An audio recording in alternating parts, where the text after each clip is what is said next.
இந்த T20 world கப்ல ஒரு நாக் அவுட் மேட்ச்ல இந்தியா ஃபர்ஸ்ட் பேட்டிங் ஆடி 160 ரன் மட்டும் தான் அடிக்கிறாங்க. இந்தியாவால மேட்ச் அந்த ஜெயிக்க முடியுமா? முக்கியமான விஷயம், அப்போ அந்த கிரவுண்டுல டியூ ரொம்ப ஹெவியா வேற இருக்கு. இந்த சினாரியோவால இந்தியா மேட்சை ஜெயிப்பாங்களா மாட்டாங்களா?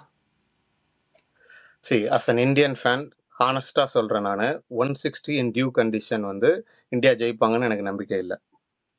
இத நான் மட்டும் சொல்லல. தோனியும் இதே பாயிண்ட்ட வந்து அவரோட கன்சர்ன இல்ல ஒரிய மென்ஷன் பண்ணியிருக்காரு.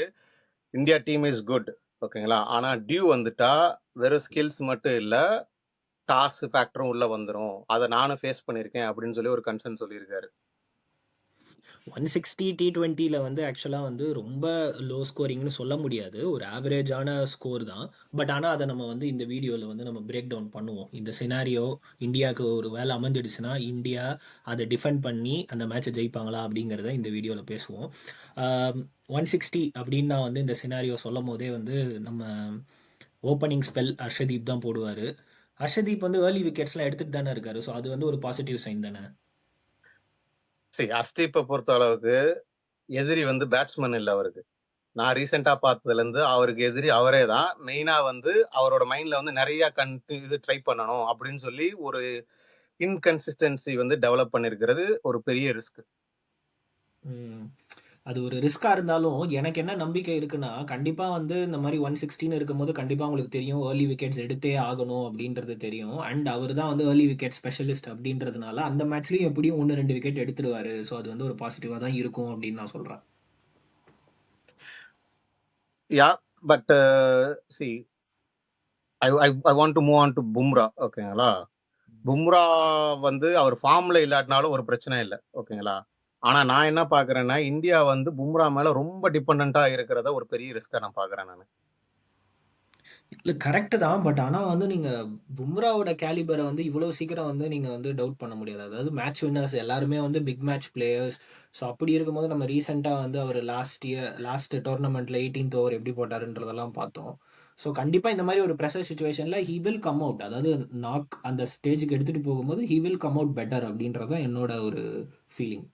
இல்ல என்னோட பாயிண்ட் என்னன்னா, ஒரு ஓவர் ஓகேங்களா? ஒரு ஓவர்ல அடி வாங்கிட்டா கூட இந்த ஸ்கோருக்கு வந்து அவ்வளோதான் அடி வாங்கிருவாங்க இந்தியா.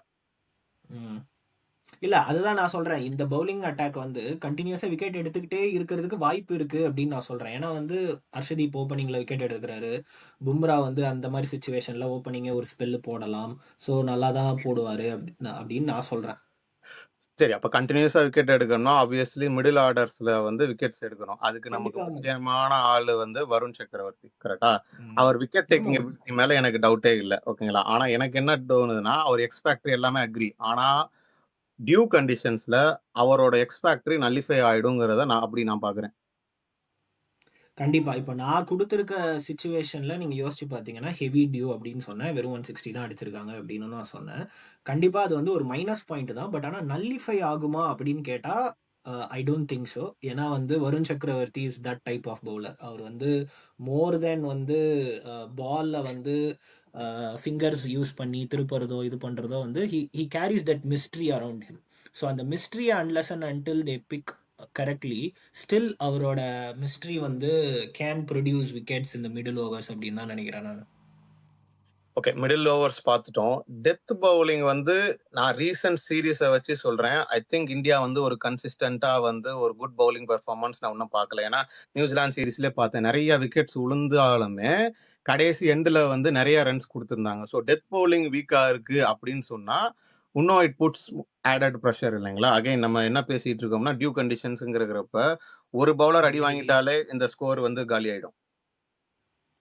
இல்ல கரெக்ட் தான். இப்போ ரீசெண்டா வந்து அவங்க வந்து டெத் ஓவர்ஸ்ல நெறைய ரன்ஸ லீக் பண்ணாங்க. பட் ஆனா வந்து மறந்துறாதீங்க, இப்போ டீம்ல இருக்கிறவங்க எல்லாருக்குமே வந்து பின்னாடி வந்து மினிமம் வந்து ஒரு 60, 70 ஹை பிரஷர் ஃபிரான்சைசி கிரிக்கெட்டோட எக்ஸ்பீரியன்ஸ் வந்து இருக்கு. அண்ட் இதுக்கு முன்னாடியுமே வந்து அவங்க இந்தியன் டீம்லயுமே இந்த மாரி சிச்சுவேஷன்ஸ ஃபேஸ் பண்ணியிருக்காங்க. They have like very good experience. So அந்த எக்ஸ்பீரியன்ஸ் வந்து இந்த மாரி எஸ்பெஷலி இந்த நாக் அவுட் ஸ்டேஜ்ல இந்த மாரி ஒரு பிரஷர் சிச்சுவேஷன்ல கண்டிப்பா உங்களுக்கு ஹெல்ப் பண்ணும் அப்படின்னு நான் நெனைக்கிறேன். கரெக்ட். சரி, நான் தோனி சொல்றத திரும்ப சொல்றேன். ஓகேங்களா? இந்த டீம் மேல வந்து ஸ்கில்ஸ் மேல டவுட்டே கிடையாது. ஓகேங்களா? ஆனா கண்டிஷன்ஸ கன்சிடர் பண்றப்ப தான் வந்து நமக்கு கன்சர்ன் வருது. So India can defend 160. ஆனா trust is not just on the skill. It is also on the conditions. நான் சொன்ன மாரி ஒரு பேட் ஓவர் போனாலே மேட்ச் டர்ன் ஆயிடும். So basically we are talking about very thin margins in this type of game. We will see how India plays in the World Cup. That being set, உங்களோட தாட்ஸையும் வந்து கமெண்ட்ஸ்ல சொல்லுங்க. Until meet you next video. Signing off Vikram. And Master, thank you.